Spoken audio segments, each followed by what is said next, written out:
Good morning and welcome to the ECORA Resources PLC full year results investor presentation. Throughout this recorded presentation, investors will be in listen-only mode. Questions are encouraged and can be submitted at any time via the Q&A tab situated on the right-hand corner of your screen. Simply type in your questions and press send. The company may not be in a position to answer every question it receives during the meeting itself. However, the company will review all questions submitted today and publish responses where it is appropriate to do so. Before we begin, I'd like to submit the following poll. We will also be submitting an additional poll during the meeting as the company are keen to understand the key topics you would like covered in future meetings. I'd now like to hand you over to Mark Bishop-Lafleche, CEO. Good morning, sir. Good morning, and thank you for joining us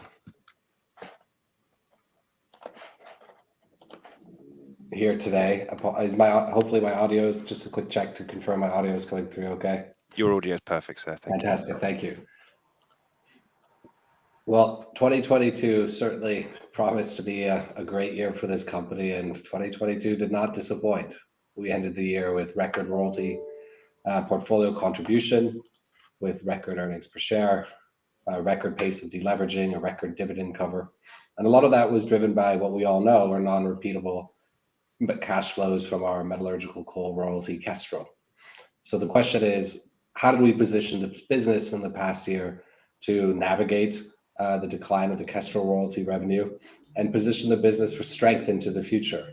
And the short answer is we redeployed a lot of those proceeds into the acquisition of a high-quality near-term copper-nickel royalty portfolio from South 32, which extends the duration of our expected royalty portfolio far into the future and positions the company for substantial revenue growth from its core, what we consider as core asset base into the future. Commodity prices were certainly very strong in 2022, which largely, certainly contributed towards the company's very strong financial performance.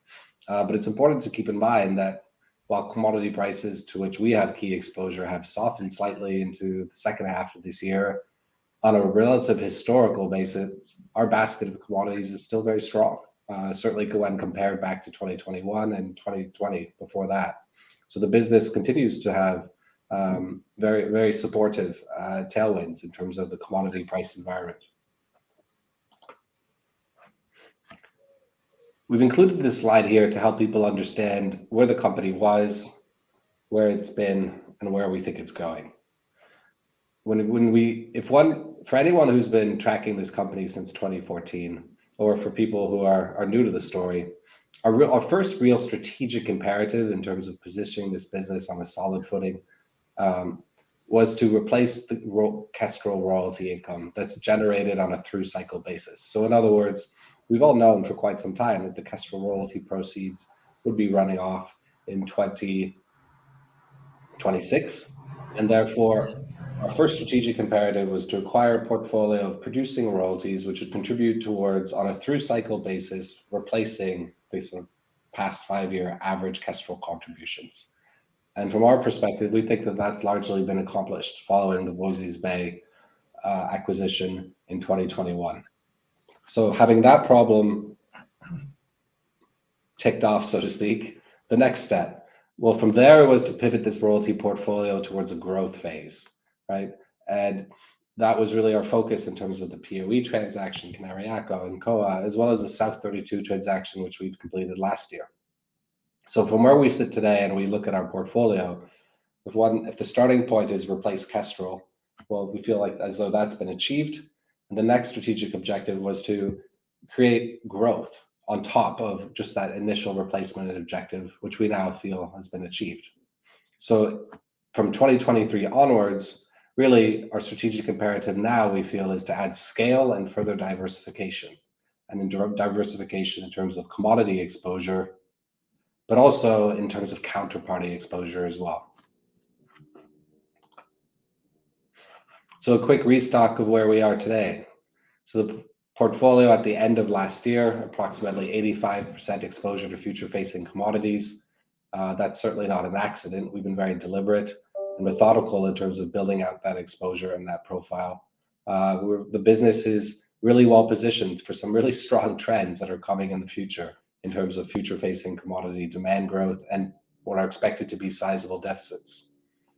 In keeping with the point I made on the prior page in relation to the strategic objective to overlay the portfolio with a growth dynamic from the year end 2021 to year end 22, what we've seen is our exposure to producing royalties, which was almost 100% of our portfolio, come down to now 62%, which we think is a much healthier balance in terms of a portfolio composition, and also much more exciting to folks who look at this company and think about how it could perform in the future.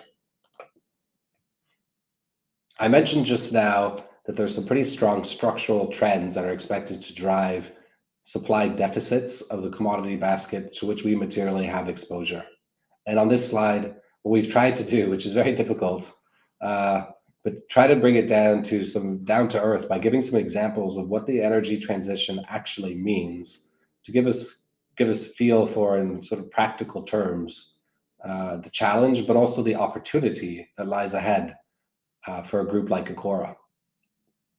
So starting with EVs, and again, these are sort of conceptual examples, but they do illustrate the point.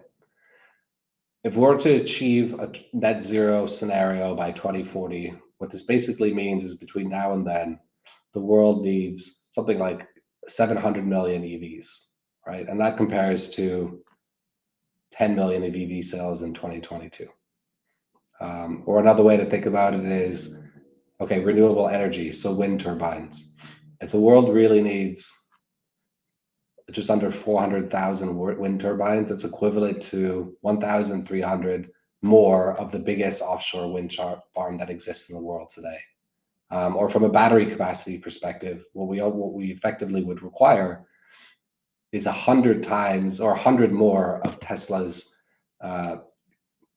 gigafactory in Nevada, right? And all this basically means one thing, which is this is incredibly metal intensive.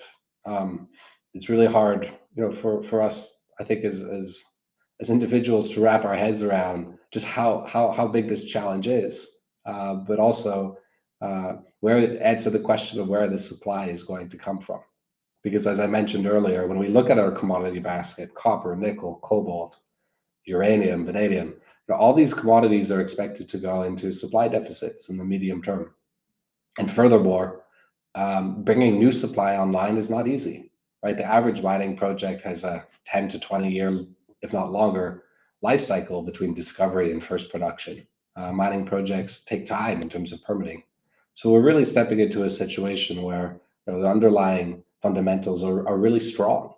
And if folks, are constructive on the fact that, number one, the world will try to build out more renewable energy, and number two, that the world requires to upgrade power grids or expand power grid capacity, or number three, the world will increasingly shift sales of electric vehicles, shift sales of vehicles from combustion engines to plug-in hybrids or electric vehicles, across the board.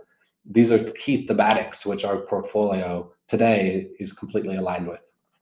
So with that, I'll hand it over to Kevin to give you a bit of an update on the business's financial performance. Thanks, Mark, and good morning to everybody. Turning to this slide, record financial performance. As Mark outlined, it was an incredible year for us in 2022. Portfolio contribution increasing by 68% to $143 million. A huge step up on the 85.6 last year, which was also a record year for the group. Encouragingly for us, the trend of increased contribution is also replicated in earnings. So our adjusted earnings per share increased to 37.6p as well from 25.2 cents in 2021. And finally, the dividend obviously well covered in a year of record earnings as well. I'm going to touch on all of these KPIs as we go through these slides. So turning first of all to portfolio contribution. Here what we've done is we've shown our core portfolio, the portfolio that we've been kind of strategically building over the last 8 years to effectively replace Kestrel, which is now a short life royalty for the business, notwithstanding the fact a very valuable cash generating royalty for us over the next couple of years. But as Mark touched on earlier, Kestrel on average has produced around about $40 million of revenue through cycle for us over that period. Clearly, in 2022, it delivered a lot more based on very high prices and high volumes, but on average, it's been around $40 million. And our core portfolio in 2022 delivered just under that at $36 million. So when we look at our objective of replacing Kestrel through cycle, this is where we're demonstrating that progress with further growth potential to come from that core portfolio going forward. Touching on some of the noticeable variances very quickly. Voisey's Bay, we had 19 deliveries in 2022. This was slightly lower than 2021, but pricing was higher throughout that period, averaging $38 a pound in the first half, but pulling back to $23 a pound in the second half. But even at those levels, that was in excess, well in excess on an average basis of our investment thesis. We do expect volumes for 2023 to be lower from Voisey's Bay. This was well anticipated by us at the time of investing and should reflect the kind of low point for volumes before the real impact of the underground transition really kicks in 2024 onwards. We're really pleased to see Mantos contributing $6 million in the period as the benefit to us of their debottlenecking project, which is what our royalty was designed to finance, is really coming through in terms of volumes now. And 2022 is a higher pricing environment for copper as well. The upside to come from Mantos is clearly with the potential for them to increase throughput from about 7.3 million tons per annum to 10 million tons per annum. So we should reasonably expect a little bit of upside to come on volumes going forward. Elsewhere, 4 Mile, if I can touch on that one briefly, this number probably doesn't tell the full picture. We were very successful in our court case in Australia last year. But as the counterparty are appealing that decision, we've deferred onto the balance sheet the additional cash that we've received until such time as we receive certainty that ruling has been upheld, which we are hopeful will be, and at which point we'll release the deferred revenue into the income statement. Within other is our EVBC royalty. Here we're in discussions with the operator currently to try and work with them to address a liquidity pinch that they're currently facing with their operation. We'll report further in the year how those negotiations have progressed. And clearly the elephant in the room, Kestrel, $107 million in 2022, driven by, even though the volumes actually were lower than 2021, pricing was a knockout in the year, at one point touching $600 a ton. Even today, it's back at $350 per ton, but in the context of what we have experienced over the last decade, it represents a very high watermark for Kestrel. And if you think about this being a short-term royalty now for the business, it's a very nice exit price as those volumes unwind to us. The impact as well of the change in the Queensland government rate was very significant for us in the second half of the year. The weighted average royalty rate in the first half was 13%, and that increased to 23% in the second half of the year at those commodity price levels. And currently at spot prices of $350 a ton, I think the weighted average is still about 23%. So whilst this is a short-term asset, it's still very significant. It will contribute strongly in 2023. And that's the thesis really of which we've been able to recycle those cash flows to meet the stage payments on the South 32 transaction.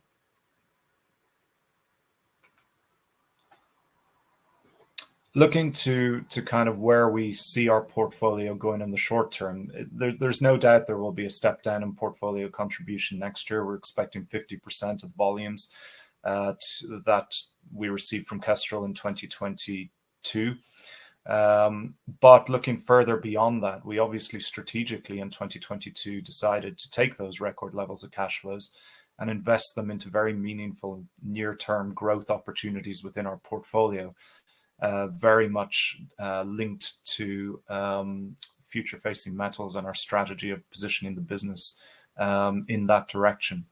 And what we can see is we'll have reasonably good levels of revenue in 2023-24, and then in the near term, so mid to end of this decade, we've now got a portfolio which is capable of producing over $100 million for us, and we think that's very exciting in the an exciting growth profile for the business as we move forward.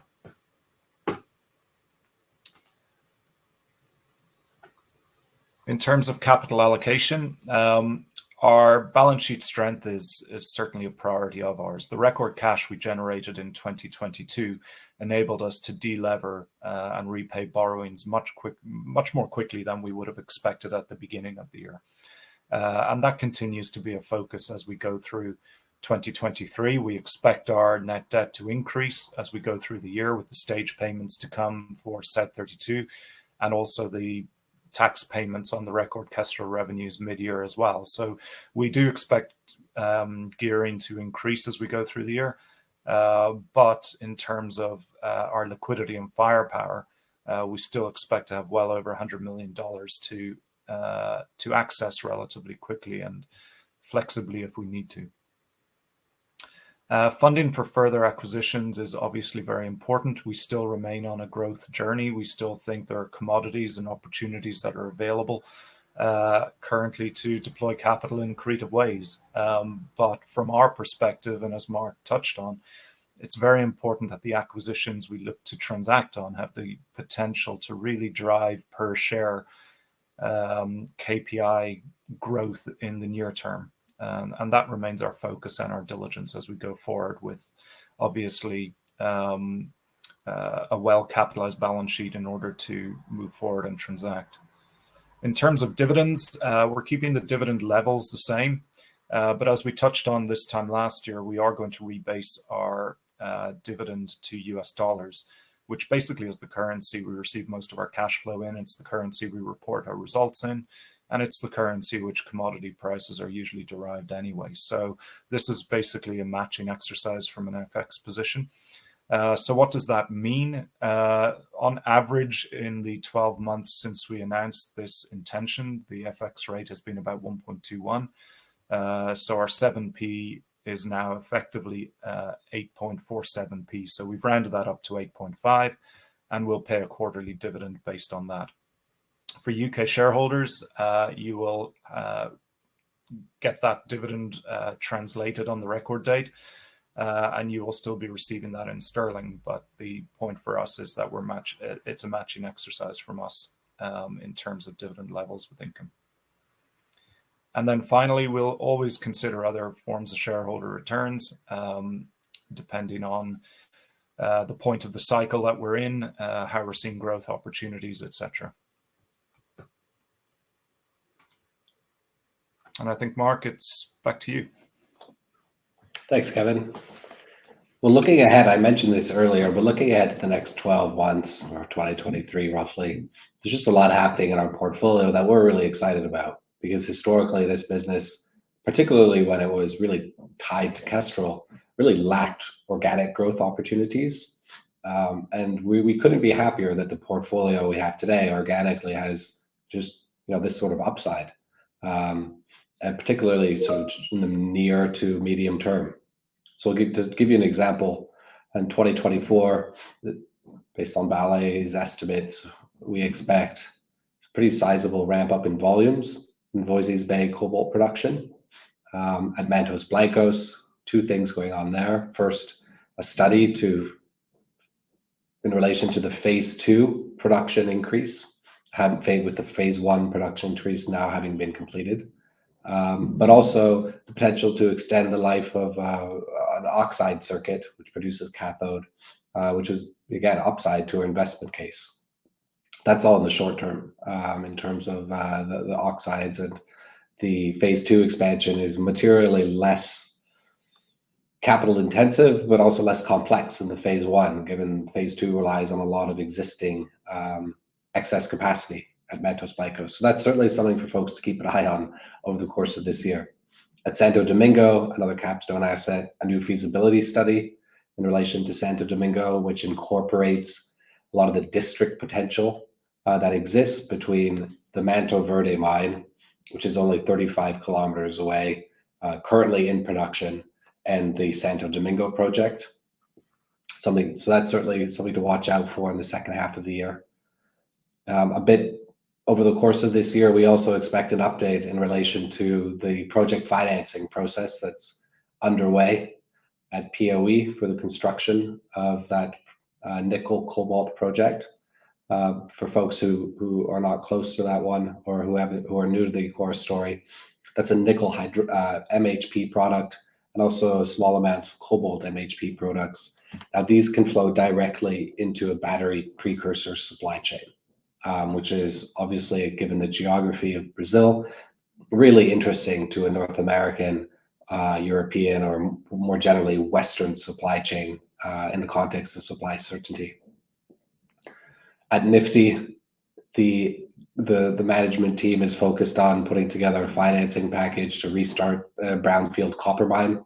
First production there is expected 2024 to 2026, based on Cyprium Metals public disclosure. Again, potential to move things in the short term, so certainly something to watch over the coming months. And then last but certainly not least, construction activities at West Musgraves. We anticipate further updates in relation to how that construction process is going in the next months. But we also have, in the next few weeks, the OZ Minerals shareholder vote in relation to a potential takeover of OZ Minerals by BHP, which could potentially see one of our flagship copper nickel projects in Western Australia being developed and owned by BHP, which, in terms of copper nickel exposure, it's pretty amazing growth, a pretty amazing story. So something to watch as well. If that transaction doesn't complete, certainly not anything to lose any sleep about, though, because at the end of the day, OZ Minerals has a fantastic track record of bringing new projects into production, and they've proven their ability to do it in recent years. So where do we sit today, and how do we see the next 12, short-term months unfolding? Well, as Kevin mentioned on his slide, what we've seen up to now is an asset base, which is approximately 85% future-facing commodities. And what we anticipate over the next 12, 24, 36 months is the revenue mix also moving towards that, being heavily weighted towards future-facing commodities. So in other words, the steel-making coal exposure moving towards zero as a percentage of our revenue, and the future-facing commodity mix moving up to 100. Now that's particularly interesting, just given the fact that if you look at base metals businesses and the multiples that these base metal businesses trade on, it's generally much higher than businesses that have revenues linked to metallurgical coal. So that'll be something to watch, and we're curious to see if the stock trades differently as that revenue complexion changes over the next 12, 24, and 36 months, as I mentioned. Our commodity basket remains fairly strong, certainly on historical basis, very strong in that context. In the first quarter of 2023, metallurgical coal prices have been at times well in excess of $350 per ton, and therefore it appears as if we're teed up for a fairly strong quarter from Kestrel, subject to volumes, which as of this time we don't have any information on. But on the pricing side, prices certainly been strong there. I mentioned some of the key organic growth catalysts coming throughout the year. As always, we're looking to deploy capital into new opportunities. But our success at ECORA, we believe, has been driven by the fact that we've been disciplined. We've been patient. We've taken our time. We've been methodical. And in the end, we built a portfolio, we think, which is very, very high quality, with some spectacular counterparties, including Vale, BHP, potentially more of BHP, Rio, Capstone. I mean, these are all really tier one mine operators. And while at the end of the day, ECORA itself might be a small cap company, our counterparties, i.e. the folks who are operating the mine, are either, for the most part, mega cap or leaders in terms of the smaller singular focus on commodities. For example, Capstone is amongst the largest pure play copper producers in the world. So the risk profile of ECORA, it's important to understand, is yes, small cap risk in terms of ECORA size, but our counterparties and our operators are not small cap risk in the same way that one would typically see if they were to invest in a mining company with a market capitalization equivalent to ECORA. During the course of the year, we've really pushed to improve our sustainability disclosure. A lot of that reflects things that we're always doing. For example, when we evaluate a mining operation, we always think about that operation's risk in terms of from a sustainability side, because a mine will only operate provided it has its permits, right? So on a sustainability side, we've always looked to see some of these best practices and metrics. Even before sustainability was, these issues were framed in the context of sustainability. And we've been really pleased to see that by virtue of increased disclosure, the company's risk assessment by external rating agencies has really materially improved. And to give you an example, from the assessment of Sustainalytics, the sustainability and ESG risk on ECORA went from a severe rating and in one move to amongst the lowest possible risk assessments granted by Sustainalytics, which is, we're delighted with, and is very encouraging in terms of how we can further improve and daylight the things that we're doing.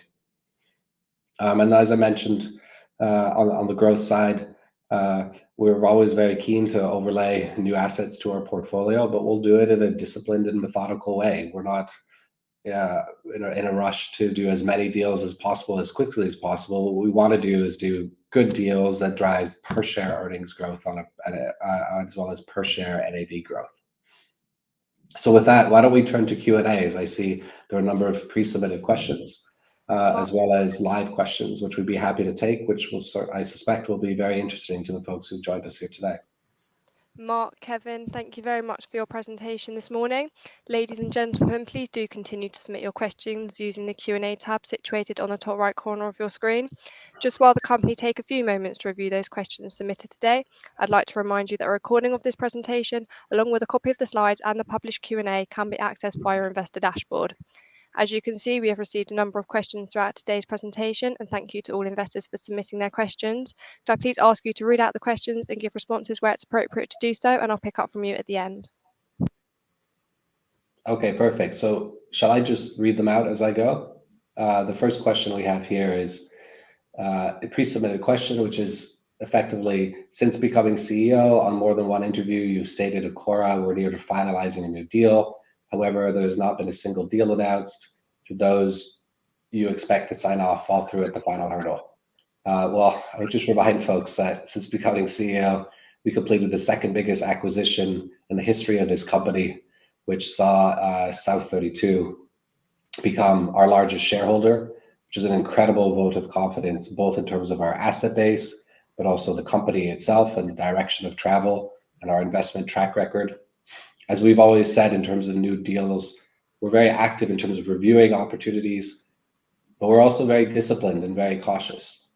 We don't measure success at ECORA in terms of how many new royalties we buy, just as a number in a conceptual sense.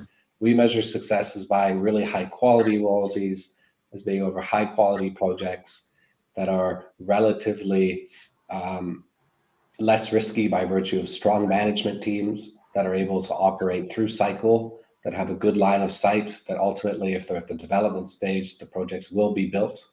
And so, I don't personally remember promising any deals over this period, but what I have said and what I'll continue to say is that we are certainly reviewing opportunities. It's a question of finding the right ones that we think will ultimately drive the most shareholder value. Mark, there's a few questions here. Maybe we can wrap together on POE, for instance. Questions as to whether it's fully permitted. Is the feasibility study released? When do we need to exercise our option, and kind of the profile from that point on? Sure. Okay, let's take those all in one go. So yes, the project is materially permitted. The key next step is to put together a financing package. and the company is well advanced in that process. That process was kicked off in the second half of last year.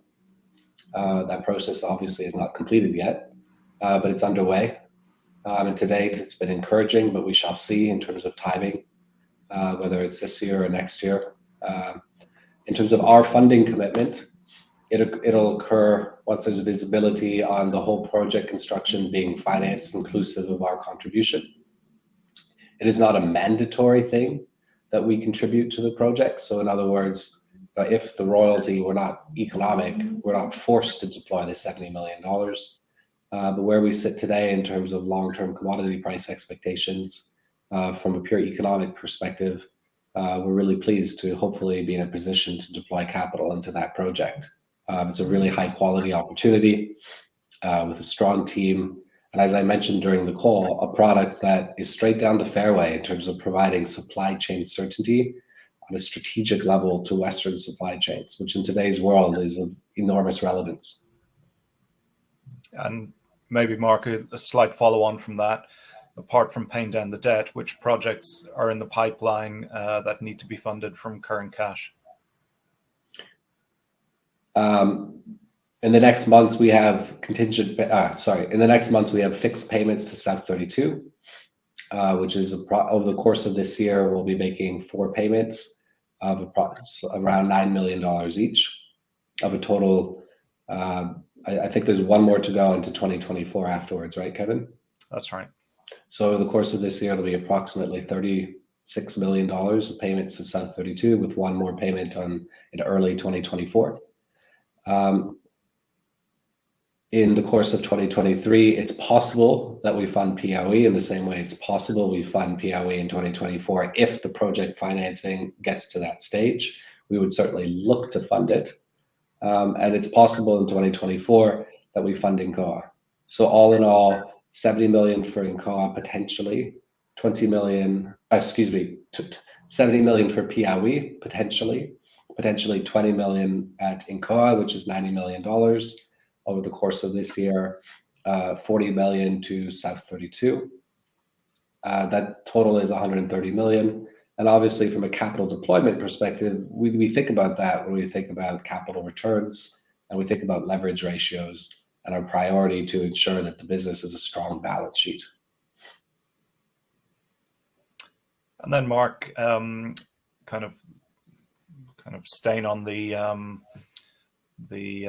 project financing theme, a question about West Musgrave. To what extent the project financing there is already in place? Any reason we should think BHP transaction wouldn't close? And is H2 2025 a guess or something we should be confident about? In terms of financing, the project was fully financed at the time of Oz Minerals' board decision to proceed with the construction of West Musgraves. And that is now plus or minus 5 months underway. The company has reiterated guidance and for the first production at West Musgraves in 2025. So we're not aware of any change in guidance from that first production profile at this time. In terms of the BHP transaction, it's sort of difficult for us as ECORA to speculate as to why or why not that transaction may close. We would comment it appears as though BHP's bid is well received. It's been fully recommended by the board of Oz Minerals. But beyond that, it's difficult for us to provide specifics into that transaction dynamic, given we're not party to it.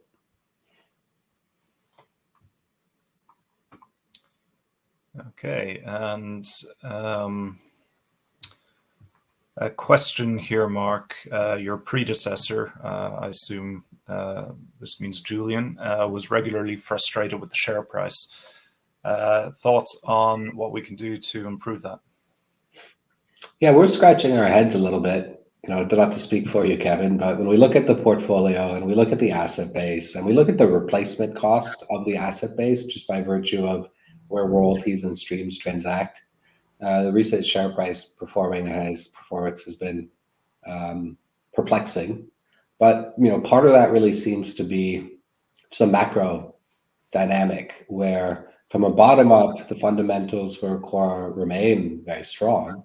But from a top down, we're also in a world where the past few months have seen rising rates, sort of liquidity crisis amongst some major global banks. In that context, markets have traded down. I think our strategy on the share price really is to keep delivering good transactions, right? That's what we're really focused on, and that's what's in our control. And increasingly, we think as we deliver good deals that generate value and are accretive to shareholders, we would have thought the share price should just take care of itself. We are perplexed by it, but it's not something that we're singularly focused on.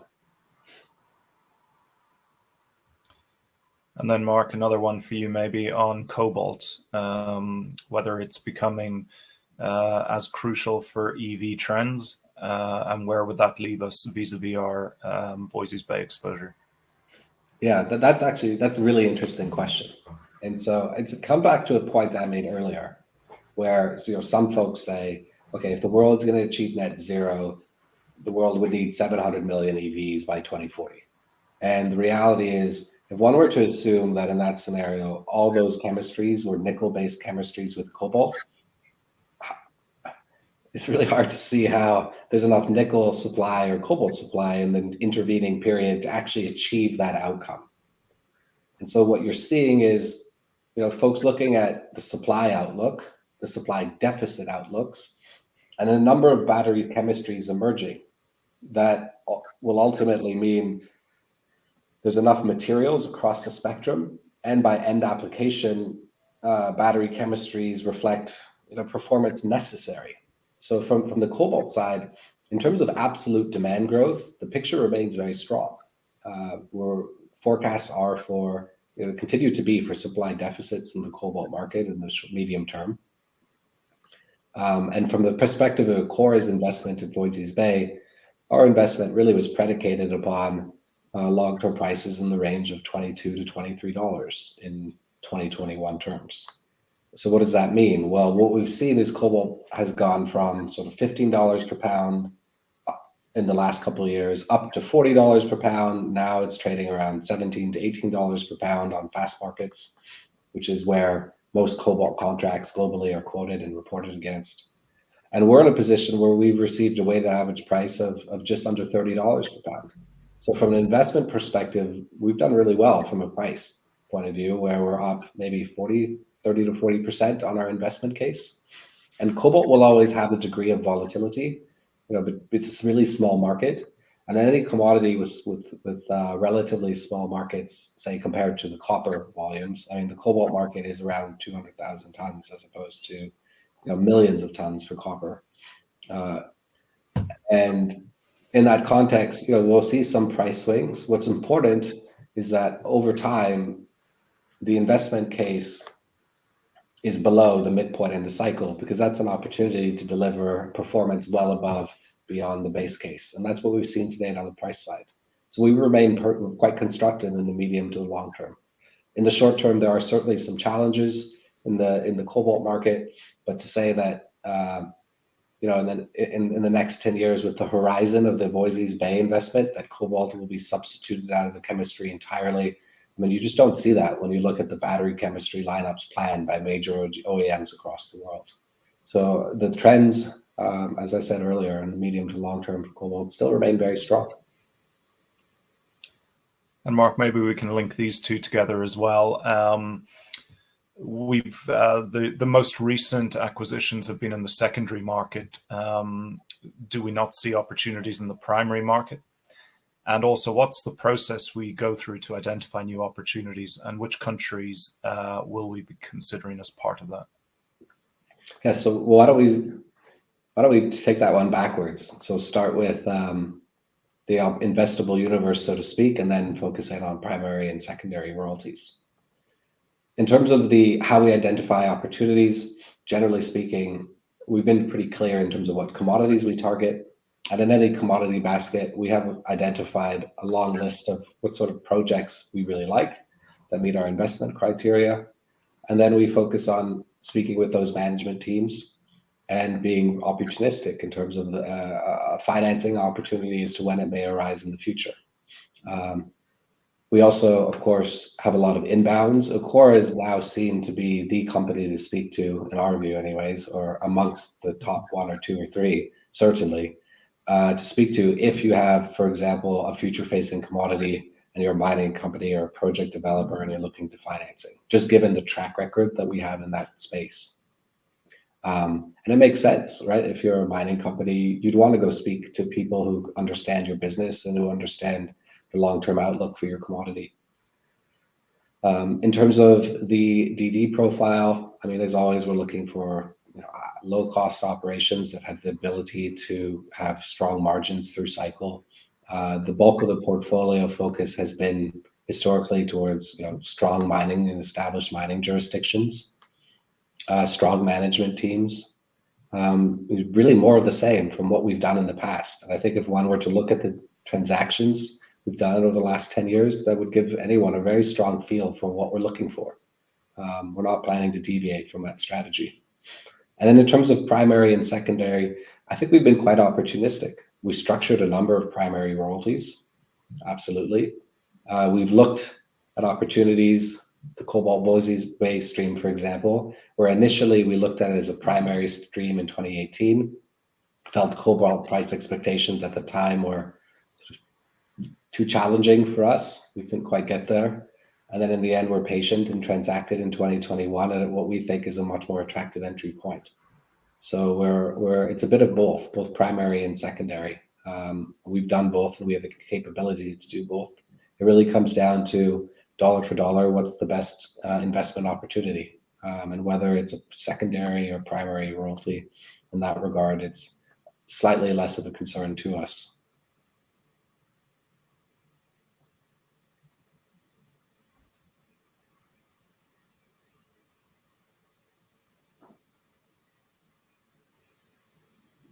Very good. Maybe 1 or 2 for me here, Mark. What's been the impact of rising interest rates on royalty finance? I think the impact of inflation and rising interest rates generally has just increased the cost of capital throughout the sector. Our cost of debt has gone up, so the return profiles we expect on our royalty investments has gone up.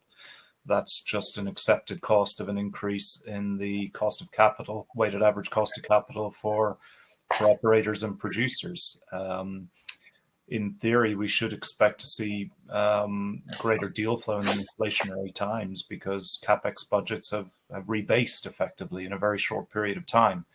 So previously committed borrowing and equity facilities may need some overrun space. So I think generally the background for royalty opportunities still remains strong. I think the recent speed bump in the banking markets globally is also going to probably help that dynamic along as well. So overall, I think net it's probably positive. And a question about Narrabri and any further contingent payments. Yes, there are. There are stage payments to come in terms of the deferred consideration structure. We've got an earnout income to come on certain thermal coal prices, which are currently in the money, albeit not as material. And then once Narrabri South is permitted, there then is an expectation for the 5 million additional stage payments to come through from that as well. So the payment schedule we outlined when we announced this disposal is still on track and running according to that schedule.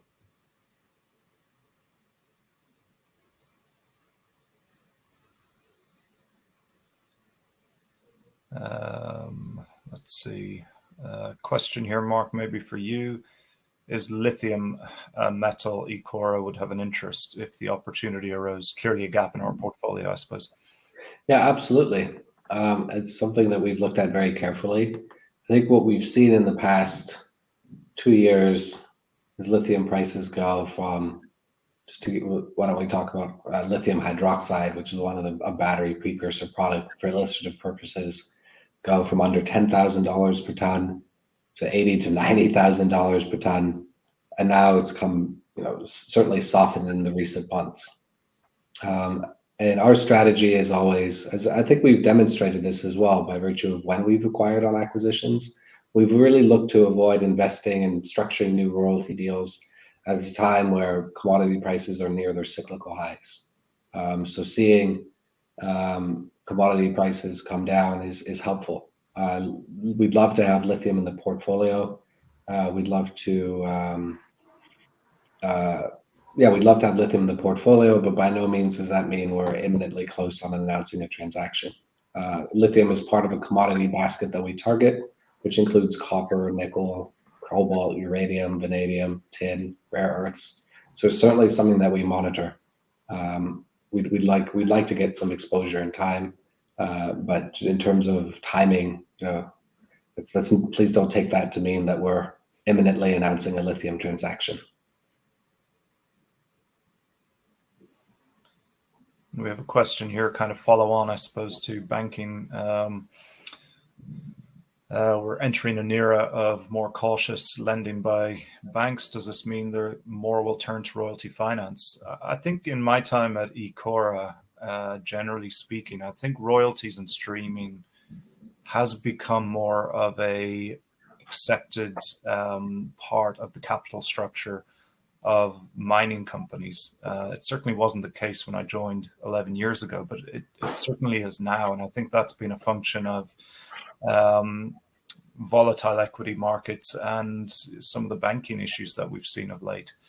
I think, as I said earlier, we would expect continued good demand for royalty and streaming transactions as part of a balanced capital structure from the operators that we're seeing right now. I wouldn't say it's the current volatility is creating a sudden explosion in demand for it. I think that's just something which has already been set in train.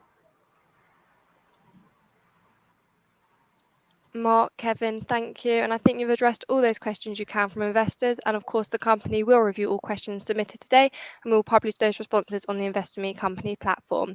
Perhaps before redirecting investors to provide you with their feedback, which I know is particularly important to yourself and the company, Mark, could I please just ask you for a few closing comments? Well, first, I'd like to thank you for your interest in the company.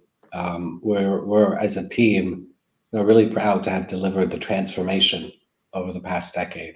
Kevin and I have worked really closely to take a company that was sort of 100% coal and give it a new lease on life, so to speak, in terms of a lease on life and a growth profile beyond Kestrel, beyond met coal, but also in a commodity basket that has some really interesting fundamental trends. We're really excited to see what the next 12 months brings in terms of our organic portfolio. There's a lot happening there, and we really look forward to updating the market as and when these developments unfolds. So please don't hesitate to share any further questions you may have, and we look forward to speaking with you at the next opportunity for an Investor Meets presentation. Mark, Kevin, thank you for updating investors today. Could I please ask investors not to close this session, as you'll now be automatically redirected to provide your feedback in order that the management team can better understand your views and expectations. This will only take a few moments to complete and I'm sure will be greatly valued by the company. On behalf of the management team of ECORA Resources PLC, we'd like to thank you for attending today's presentation. Good morning to you all.